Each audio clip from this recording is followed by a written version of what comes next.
അൽഹംദുലില്ലാ വസ്സലാത്തു വസ്സലാമു അലാ അഷ്റഫിൽ അംബിയാഇ വൽ മുർസലീൻ വഅലാ ആലിഹി വസഹ്ബിഹി അജ്മഈൻ അമ്മാ ബഅദു. ബഹുമാന്യരായ സഹോദരീ സഹോദരങ്ങളെ, അസ്സലാമു അലൈക്കും വറഹ്മത്തുള്ളാഹി വബറകാതുഹു. നമ്മുടെ ജീവിതത്തിൽ നേരിട്ട് കൊണ്ടിരിക്കുന്ന വിഷമങ്ങൾക്ക് പരിഹാരമെന്താണ് എന്നാണ് നാം അന്വേഷിച്ചു കൊണ്ടിരിക്കുന്നത്. കഴിഞ്ഞ ക്ലാസ്സിൽ ആ വിഷയം നാം സംസാരിച്ച് അവസാനിപ്പിച്ചത് ഇസ്തിഗ്ഫാറിന്റെ പ്രാധാന്യം എന്താണ് എന്ന് നമുക്ക് ഓരോരുത്തർക്കും ബോധ്യപ്പെടേണ്ടതിൻ്റെ ആവശ്യമാണ് നാം സൂചിപ്പിച്ചത്. ഓരോ ജീവിതത്തിൻ്റെ ഓരോ രംഗങ്ങളിലും ഒന്നിനു പുറകെ ഒന്നൊന്നായി വന്നുകൊണ്ടിരിക്കുന്ന ഈ വിഷമങ്ങൾക്കൊരു പരിഹാരവുമില്ലേ എന്ന ചോദ്യത്തിനുള്ള ഉത്തരമാണ് ഇസ്തിഗ്ഫാർ. ഇസ്തിഗ്ഫാറിന്റെ കവാടം നമ്മുടെ ജീവിതത്തിൽ തുറന്നു വെക്കണം. അത് നമ്മുടെ ജീവിതത്തിന്റെ ഒരു സ്വഭാവമായി മാറണം. ജീവിതത്തിൽ ഇസ്തിഗ്ഫാർ ചെയ്യുക എന്നത് ഒരു സ്വഭാവമായി രൂപപ്പെടണം. ഇങ്ങനെ ഒരു സ്വഭാവം രൂപപ്പെടണമെങ്കിൽ ചില ഹക്ക് നമുക്ക് ബോധ്യപ്പെടണം. അപ്പോൾ മാത്രമേ അത് ജീവിതത്തിന്റെ ഭാഗമായി മാറുകയുള്ളൂ. ചില യാഥാർത്ഥ്യങ്ങൾ ബോധ്യപ്പെടണം. അതിലേറ്റവും പ്രധാനപ്പെട്ട ഒന്നാണ്, നമ്മിൽ സംഭവിക്കുന്ന വിഷമങ്ങൾക്കുള്ള കാരണക്കാർ നമ്മൾ തന്നെയാണ്. നമ്മുടെ ചെയ്തികൾ മുഖേനയാണ് ഇത് സംഭവിക്കുന്നത് എന്ന ഒരു യാഥാർത്ഥ്യ ബോധം നമ്മിൽ വളർന്നു വരണം. കഴിഞ്ഞ ക്ലാസ്സിൽ നാം ആ കാര്യങ്ങളൊക്കെ സൂചിപ്പിച്ചു. സൂറത്തു ആലു ഇമ്രാനിലെ 11-ാമത്തെ വചനം നാം ഒന്നുകൂടെ പരിശോധിച്ചു നോക്കുക. അതേപോലെ തന്നെ സൂറത്തു അശൂറായിലെ 30-ാമത്തെ വചനം, റൂമിലെ 41-ാമത്തെ വചനം, സൂറത്തു സജദയിലെ 21-ാമത്തെ വചനം, ഇതൊക്കെ പലപ്പോഴായി നമ്മൾ സൂചിപ്പിച്ചതാണ്. എന്നാലും ചില ഹക്ക് ബോധ്യപ്പെടാൻ നമ്മൾ അതിൻ്റെ പിന്നാലെ പോകണം. അങ്ങനെ ഹക്ക് ബോധ്യപ്പെട്ട് കഴിഞ്ഞാൽ പിന്നെ ഉടനെ നമ്മിൽ പരിവർത്തനം സംഭവിക്കും. സംശയങ്ങൾ നിലനിൽക്കുമ്പോൾ മാത്രമാണ് ഒരു പരിവർത്തനം നമ്മിൽ വരാത്തത്. അപ്പോൾ ഒരു കാര്യം നാം അടിവരയിട്ട് അറിഞ്ഞിരിക്കേണ്ടത്, നമ്മുടെ ചെയ്തികളുടെ ഫലമാണ് നമ്മുടെ ജീവിതത്തിൽ വരുന്ന ഈ പ്രയാസങ്ങൾ എന്നതാണ്. അപ്പോൾ ചോദിച്ചേക്കാം, അതല്ലാതെയും വരുന്നുണ്ടല്ലോ, നമ്മുടെ ചെയ്തികളല്ലാതെയും സംഭവിക്കുന്നുണ്ടല്ലോ, ചില പരീക്ഷണങ്ങൾ അങ്ങനെ പ്രവാചകന്മാരിലൂടെയൊക്കെ വന്നിട്ടുണ്ടല്ലോ. തീർച്ചയായും അങ്ങനെയുണ്ട്. അല്ലാഹു സുബ്ഹാനഹു വ തആല ക്ഷമയിൽ മികച്ചു നിൽക്കുന്നവരുടെ ക്ഷമ ഒന്നുകൂടെ പരിശോധിക്കും. തവക്കുൽ എന്താണെന്ന് അറിയുകയും അതിൽ മികച്ചു നിൽക്കുകയും ചെയ്യുന്നവരുടെ തവക്കുലിന്റെ സത്യത അള്ളാഹു പരിശോധിക്കും. ഈമാനിൽ മികച്ചു നിൽക്കുന്നവരുടെ ഈമാൻ അള്ളാഹു പരിശോധിക്കും. അങ്ങനെ ഈമാൻ പരിശോധിക്കുന്ന, തവക്കുൽ പരിശോധിക്കുന്ന, സ്വബർ പരിശോധിക്കുന്ന പരീക്ഷണങ്ങൾ അള്ളാഹു സുബ്ഹാനഹു വ തആല നടത്തും. അതൊരു വല്ലാത്ത പദവിയിലേക്ക് എത്തുമ്പോൾ സംഭവിക്കുന്ന ഒന്നാണ്. അങ്ങനെ ആ രംഗത്ത്, ആ പരീക്ഷണത്തിൽ വിജയിച്ചു എന്ന് അറിയുമ്പോൾ ഉടനെ തന്നെ പരിഹാരമുണ്ടാകും. ഇബ്രാഹിം നബിയുടെ കൽപ്പനകൾ, ആ കൽപ്പനകൾ വിജയിച്ചപ്പോൾ പ്രവാചകൻ ഇബ്രാഹിം അലൈഹിസ്സലാത്തു വസ്സലാമിനെ ഇന്നി ജാഇലുക ലിന്നാസി ഇമാമ, ലോകത്തെ മുഴുവൻ ജനങ്ങൾക്കുമുള്ള ഇമാം, നേതാവാണ് നാം നിശ്ചയിച്ചിരിക്കുന്നു. ഇത്തഖദല്ലാഹു ഇബ്രാഹിമ ഖലീല, അള്ളാഹു ഇബ്രാഹിം നബിയെ കൂട്ടുകാരനായി സ്വീകരിച്ചു. അള്ളാഹുവിൻ്റെ കൂട്ടുകാരൻ എപ്പോഴാണ് സംഭവിക്കുക? ഇങ്ങനെ പ്രവാചകന്മാരുടെ വന്ന ഇൻഷാ അള്ളാഹ് ആ ഭാഗം നമുക്ക് പിന്നീട് വിശദമായി സംസാരിക്കേണ്ടതാണ്, സംസാരിക്കാം. അതല്ല, നമ്മുടെ ചെയ്തികൾ മുഖേനയാണ് നമ്മിൽ വരുന്ന ഇത്തരത്തിലുള്ള പ്രശ്നങ്ങൾ എന്നത് വിശുദ്ധ ഖുർആനിലൂടെ തന്നെ നമുക്ക് ബോധ്യപ്പെട്ടുവല്ലോ. അതിനുള്ള പരിഹാരമാണ്, അതിനുള്ള മോചനമാണ് ഇസ്തിഗ്ഫാർ എന്ന് പറയുന്നത്. ഇസ്തിഗ്ഫാറിലൂടെ ലഭിക്കുന്ന നേട്ടങ്ങൾ, നമ്മുടെ ഉപജീവനം മെച്ചപ്പെടും. നമുക്കത് ബോധ്യപ്പെടണം. ഇത് വെറുതെ പറഞ്ഞ് കേട്ടാൽ മാത്രം പോരാ. അങ്ങനെ ഉപജീവനം മെച്ചപ്പെടുമോ? അതേപോലെ തന്നെ ദുരിതങ്ങൾ നീങ്ങും. ഇത് ഒരു വാക്കായി കേട്ടാൽ പോരാ, നമുക്ക് ബോധ്യപ്പെടേണ്ട സംഗതിയാണ്. നഷ്ടപ്പെട്ടത് തിരിച്ചു ലഭിക്കും. ജീവിതത്തിൽ സൗഭാഗ്യം കടന്നു വരും. ഇതൊക്കെ കടന്നു വരുന്ന, ഉപജീവനം മെച്ചപ്പെടുന്ന, സുഖകരമായ ഒരു ജീവിതം സമ്മാനിക്കുന്ന ഒന്നാണ് ഇസ്തിഗ്ഫാർ എന്നത് നമുക്ക് ബോധ്യപ്പെടാൻ വിശുദ്ധ ഖുർആനിലൂടെ തന്നെ ഒന്ന് സഞ്ചരിച്ചു പോകാം. വിശുദ്ധ ഖുർആനിലെ സൂറത്തു ഹൂദിലെ 3-ാമത്തെ വചനം, 11-ാമത്തെ അധ്യായമായ സൂറത്ത് ഹൂദ്, അതിലെ 3-ാമത്തെ വചനം ഒന്ന് ഹൃദയം കൊണ്ട് നാം ഒന്ന് പരിശോധിച്ച് നോക്കുക. വനിസ്തഗ്ഫിറൂ റബ്ബക്കും, നിങ്ങളുടെ രക്ഷിതാവിനോട് നിങ്ങൾ ഇസ്തിഗ്ഫാർ ചെയ്യണം. സുമ്മ തൂബൂ ഇലൈഹി, പിന്നീട് അവനിലേക്ക് മടങ്ങണം. അകന്നു പോയതാണ് പ്രശ്നം, അടുക്കണം, മടങ്ങി വരണം. തൂബൂ ഇലൈഹി യുമത്തിഉകും മതാഅൻ ഹസനൻ, വിശുദ്ധ ഖുർആൻ പറയുന്നു, യുമത്തിഉകും, നിങ്ങളെ ആസ്വദിപ്പിക്കും, മതാഅൻ ഒരു സുഖജീവിതം, ഹസനൻ നല്ല ഗുണകരമായ ഒരു സുഖജീവിതം നിങ്ങളെ ആസ്വദിപ്പിക്കും. ഇല അജലിൻ മുസമ്മൻ, നിങ്ങൾക്ക് ഈ ഭൂമിയിൽ ജീവിക്കാൻ തന്ന ജീവിതകാലത്ത് നിങ്ങൾക്ക് നിശ്ചയിച്ചിരുന്ന ജീവിതാവധി ഉണ്ടല്ലോ, അതിൽ തന്നെ, ഈ ഭൗതിക ജീവിതത്തിൽ തന്നെ സുഖകരമായ ഒരു ആസ്വദിക്കുന്ന ജീവിതം നിങ്ങൾക്ക് തരും.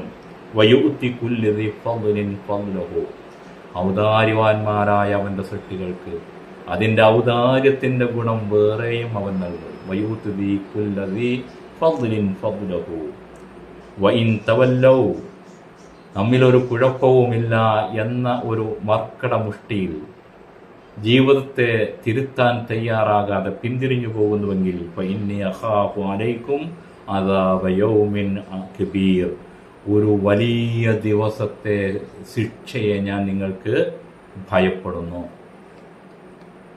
വിശുദ്ധ ഖുർആൻ നമ്മെ ഉണർത്തുകയാണ്. അപ്പോൾ ശിക്ഷകൾ വരുന്നത് അതേപോലെ തന്നെ ഹക്കായി ബോധ്യപ്പെടേണ്ട മറ്റൊരു കാര്യമാണ്, അല്ലാഹു സുബ്ഹാനഹു വ തആല നമ്മുടെ ചെയ്തികൾക്ക് ഈ ദുനിയാവിൽ തന്നെ ശിക്ഷ തരുമെന്നത്. അത് നമ്മൾ ബോധ്യപ്പെടണം. ഇങ്ങനെയുള്ള ചില ഹക്കുകൾ ബോധ്യപ്പെടുമ്പോൾ മാത്രമാണ് ജീവിതത്തിലേക്ക് ഇസ്തിഗ്ഫാറിന്റെ കവാടം തുറന്നു വെക്കാൻ നമുക്ക് സാധിക്കുകയുള്ളൂ. നോക്കുക, പ്രവാചകന്മാരുടെ പ്രബോധന മേഖല, പ്രവാചകന്മാരുടെ മോചന മന്ത്രം, ലോക ജനതയെ മോചിപ്പിക്കുവാൻ വേണ്ടി അല്ലാഹു സുബ്ഹാനഹു വ തആല തെരഞ്ഞെടുത്തയച്ച പ്രവാചകന്മാരുടെ മോചന മന്ത്രം നമുക്കൊന്ന് പരിശോധിക്കാം. ഹൂദ് അലൈഹിസ്സലാത്തു വസ്സലാം, ആദ്യ സമൂഹത്തിലേക്ക് നിയോഗിക്കപ്പെട്ട ഹൂദ് നബി അലൈഹിസ്സലാത്തു വസ്സലാം ജനതയെ ഉപദേശിക്കുന്നു. നോക്കൂ, വയാ ഖൗമി ഇസ്തഗ്ഫിറൂ റബ്ബക്കും, എൻ്റെ ജനങ്ങളെ, നിങ്ങളുടെ രക്ഷിതാവിൽ നിങ്ങൾ മഗ്ഫിറത്ത് ചോദിക്കൂ. ഇസ്തഗ്ഫറ, ഇസ്ത എന്ന് പറഞ്ഞാൽ അലിഫ് സീൻ ത, അത് ചോദിക്കുക എന്ന അർത്ഥമാണ് ലഭിക്കുക. അപ്പോൾ എന്താണ് ചോദിക്കേണ്ടത്? മഗ്ഫിറത്ത് ചോദിക്കൂ.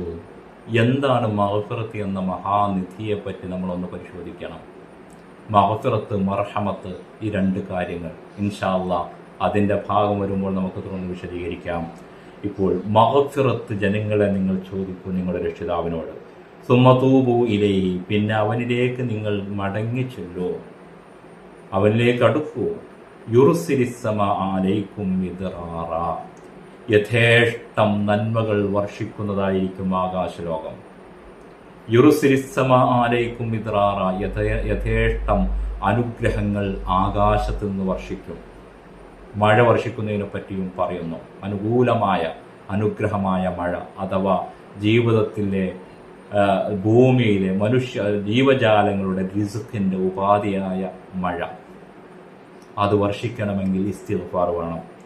വയസിദുക്കും ഖുവ്വത്തൻ ഇലാ ഖുവ്വത്തിക്കും, നിങ്ങളുടെ ശക്തിയുടെ കൂടെ വീണ്ടും ശക്തി നിങ്ങൾക്ക് കൂട്ടിത്തരും. വയസിദുക്കും ഖുവ്വത്തൻ, ശക്തിയും പ്രഭാവവും ജീവിതത്തിൽ വരാൻ, ആരോഗ്യമുള്ള ഒരു ജീവിത നിലയിൽ വരാൻ ഇസ്തിഗ്ഫാർ വേണം.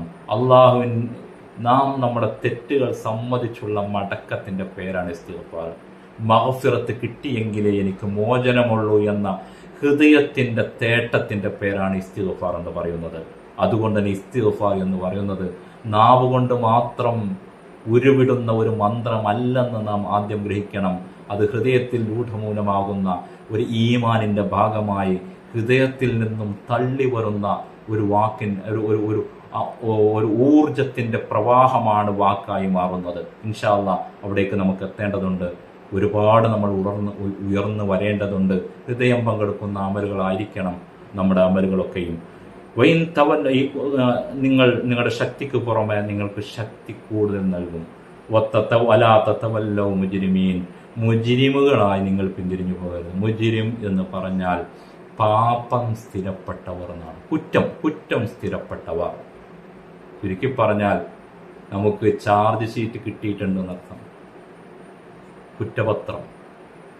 ഇൻഷാ അല്ലാഹ് ഓരോ പദങ്ങളെ പറ്റിയും ഒന്ന് നമുക്ക് കൂടുതൽ ആഴങ്ങളിലേക്ക് മനസ്സിലാക്കാനുണ്ട്. മുജ്രിമായി നിങ്ങൾ മടങ്ങരുത്. ഷുഐബ് നബി അലൈഹി സ്വലാത്തു വസ്സലാമിന്റെ പ്രബോധനം ശ്രദ്ധിക്കുക. വയാ ഖൗമി ലാ യജ്രിമന്നകും ഷിഖാഖി, എൻ്റെ ജനങ്ങളെ എന്നോടുള്ള ഭിന്നത നിങ്ങളെ പ്രേരിപ്പിക്കരുത്. എന്നോടൊരു ഭിന്നത, ഞാൻ നിങ്ങളെ കുറ്റം പറയുകയാണ്, നിങ്ങളെ മോശമാക്കുകയാണ്, നിങ്ങൾക്ക് വന്നത് നിങ്ങളെപ്പറ്റി മോശപ്പെടുത്താൻ വേണ്ടി പറയുകയാണ് എന്ന ധാരണയിൽ ഷുഐബ് നബി അലൈഹി സ്വലാത്തു വസ്സലാമിനെ കണ്ടപ്പോൾ ആ ഒരു എന്നോടുള്ള ഭിന്നത നിങ്ങളെ പ്രേരിപ്പിക്കരുത്. അൻയുസീബക്കും മിസ്ലു മാ അസാബ ഖൗമി നൂഹിൻ, മുമ്പ് നൂഹ് നബിയുടെ ജനതക്ക് ബാധിച്ചതുപോലുള്ള ശിക്ഷ വരുന്നതിന്. വഖൗമി നൂഹിൻ വഖൗമി ഹൂദിൻ, അതേപോലെ തന്നെ ഹൂദ് നബിയുടെ ജനതക്ക് ആദ് സമൂഹത്തിന് വന്നതുപോലെ. വഖൗമി സാലിഹിൻ, സാലിഹ് നബിയുടെ ജനതക്ക് വന്നതുപോലെ, അഥവാ സമൂദ് ഗോത്രത്തിന് വന്നതുപോലുള്ള ശിക്ഷ. വമാ ഖൗമി ലൂത്തിൻ മിൻകും ബിബഈദ്, നിങ്ങളുടെ തൊട്ടടുത്ത നാട്ടിലുള്ള ലൂത്തിന്റെ ജനതക്ക് വന്നതോ, അതൊക്കെ വരുന്നത് നിങ്ങളുടെ ചെയ്തികൾ മൂലമാണ് എന്ന് ഉണർത്തുകയാണ്. എന്നിട്ട് തുടർന്ന് സൂറത്ത് ഹൂദിലെ 90-ാമത്തെ വചനത്തിൽ തുടർന്ന് 89-90 വചനങ്ങളാണ് നാം പരിശോധിച്ചു കൊണ്ടിരിക്കുന്നത്. 90-ാമത്തെ വചനം പറയുന്നു, വസ്തഗ്ഫിറൂ റബ്ബക്കും, നിങ്ങളുടെ രക്ഷിതാവിനോട് നിങ്ങൾ ഇസ്തിഗ്ഫാർ ചെയ്യൂ. സുമ്മ തൂബൂ ഇലൈഹി, അവനിലേക്ക് മടങ്ങി അടുത്തു വരൂ. ഇന്ന റബ്ബി റഹീം, തീർച്ചയായും എൻ്റെ രക്ഷിതാവ് കാരുണ്യം ചൊരിയുന്നവനാണ്, കരുണാനിധിയാണ്, വദൂദാണ്, സ്നേഹസമ്പന്നനാണ്. അവൻ നിങ്ങളെ സ്നേഹിക്കും. അപ്പോൾ ഇസ്തിഗ്ഫാറുള്ളവരെ അള്ളാഹു സ്വീകരിക്കും, അവരെ സ്നേഹിക്കും, അവർക്ക് കാരുണ്യം വർഷിക്കും, ആകാശത്തു നിന്നും ഭൂമിയിൽ നിന്നും അനുകൂലമായ സാഹചര്യം ഉണ്ടാക്കി തരും. നൂഹ് നബി അലൈഹി സ്വലാത്തു വസ്സലാമിന്റെ പ്രബോധനം നോക്കൂ. സൂറത്തു നൂഹ് മുഴുവനും ഒന്ന് പരിശോധിച്ച് നോക്കണം. ആ ജനത ശിക്ഷ സ്ഥിരപ്പെട്ട സന്ദർഭത്തിലാണ് നൂഹ് നബി അലൈഹി സ്വലാത്തു വസ്സലാം അവരിലേക്ക് വരുന്നത്. അതുകൊണ്ടാണ് വേദനാജനകമായ ശിക്ഷ വരുന്നതിന് മുമ്പ് താക്കീത് കൊടുക്കൂ എന്നാണ് ആദ്യത്തെ കൽപ്പന. അതാണ് പിന്നെ പ്രബോധനം ചെയ്യുന്നതും. തുടർന്ന് പറയുന്നു നൂഹ് നബി അലൈഹി സ്വലാത്തു വസ്സലാം, അവർക്ക് നീ മഗ്ഫിറത്ത് ഇറക്കിക്കൊടുക്കാൻ വേണ്ടിയുള്ള മാർഗത്തിലേക്ക് അവരെ ക്ഷണിക്കുമ്പോഴെല്ലാം, വിളിച്ചപ്പോഴെല്ലാം, ജാലു അസാബിഅഹും ഫി ആദാനിഹിം, അവരുടെ കാതുകളിൽ അവരുടെ വിരലുകൾ വെച്ചു. വസ്തഗ്ശൗ സിയാബഹും, വസ്ത്രമിട്ടവർ അവരെ മൂടി. അതായത് കുറ്റപ്പെടുത്തുന്ന ആർക്കും ഇഷ്ടമല്ലല്ലോ. ഇത് നമ്മളെ ഇങ്ങനെ കുറ്റപ്പെടുത്തുകയാണ്, കേൾക്കണ്ട, അറിയണ്ട, ചെവി പൊത്തിപ്പിടിച്ചു, വസ്ത്രം കൊണ്ട് മൂടി, തലമൂടി അവർ അതിൽ നിന്ന് പിന്മാറിപ്പോകുന്ന അവസ്ഥയുണ്ടായി. വാസറു, ഷടിച്ചു നിന്നവർ, വസ്തക്ബറു, അഹങ്കരിച്ചു, ഇസ്തിക്ബാറൻ, അതിവലിയ അഹന്തയുടെ രൂപത്തിൽ അവർ അഹങ്കരിച്ചു. എന്താണ് നമുക്ക് കുറ്റമെന്ന്, അങ്ങനെ കുറ്റപ്പെടുത്താൻ പറ്റുമോ എന്നുള്ള ധാരണയിൽ അവർ അഹങ്കരിച്ച് പിന്മാറി നിന്നു. വഖുൽതുസ്തഗ്ഫിറു റബ്ബക്കും, ഞാൻ അവരോട് പറഞ്ഞു, നിങ്ങളുടെ രക്ഷിതാവിനോട് ഇസ്തിഗ്ഫാർ ചെയ്യുമ്പോൾ മഗ്ഫിറത്ത് ചോദിക്കൂ. ഇന്നഹു കാന ഗഫാറ, അവൻ അതിരറ്റ് ഏറ്റവും ശക്തമായി മഗ്ഫിറത്ത് നൽകുന്ന ശക്തിയാണ് അവൻ. അങ്ങനെ മഗ്ഫിറത്ത് നിങ്ങൾക്ക് ഇറക്കിത്തരും. യുർസിലിസ്സമാ അലൈക്കും മിദ്റാറ, യഥേഷ്ടം ആകാശത്ത് നിന്ന് അനുഗ്രഹങ്ങൾ വർഷിക്കും. നോക്കണേ, ഇസ്തിഗ്ഫാറിന്റെ പ്രതിഫലനമാണ് ഈ പറയുന്നത്.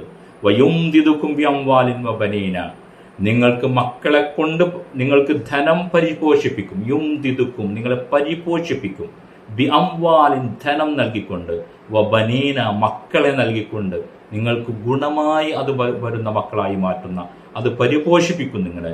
വേദിയാലക്കും ജന്നാത്തിൻ നാട്ടിൽ നല്ല തോട്ടങ്ങളുണ്ടാകും. വേദിയാലക്കും അൻഹാറ അരുവികൾ പൊട്ടിയൊഴുകും, വെള്ളമുണ്ടാകും, കിണറിലും പാടത്തും പുഴയിലും വെള്ളമുണ്ടാകും. എന്ത് ഇസ്തിഗ്ഫാർ ചെയ്യണം. മാലക്കും ലാ തർജൂന ലില്ലാഹി വഖാറ.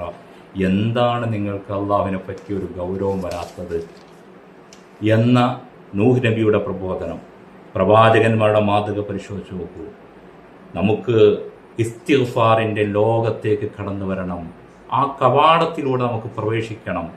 നിത്യജീവിതത്തിൽ രാവിലും പകലും നിരന്തരമായ ഇസ്തിഗ്ഫാറിൻ്റെ ഓരോ വേദനയും നമുക്കൊരു അനുഗ്രഹമായി മാറണം. ഓരോ രോഗവും ഓരോ വിഷമവും ഇസ്തിഗ്ഫാറിനുള്ള മാർഗമാണ്. നമ്മളോട് ആവശ്യപ്പെടുകയാണ്, നിനക്കിതാ ഇസ്തിഗ്ഫാർ ചെയ്യാൻ സമയമായിരിക്കുന്നു, നിനക്ക് തിരിച്ചു വരാൻ സമയമായിരിക്കുന്നു എന്നുണർത്തുകയാണ് ഓരോ വേദനയും ഓരോ ദുഃഖവും. അതിനാൽ ഇസ്തിഗ്ഫാർ അതാണ് സൗഭാഗ്യത്തിൻ്റെ താക്കോൽ. ആ താക്കോൽ കയ്യിലുണ്ടെങ്കിൽ സൗഭാഗ്യത്തിൻ്റെ ഖജനാവ് തുറക്കാം. റബ്ബ് ചൊരിഞ്ഞു തരും.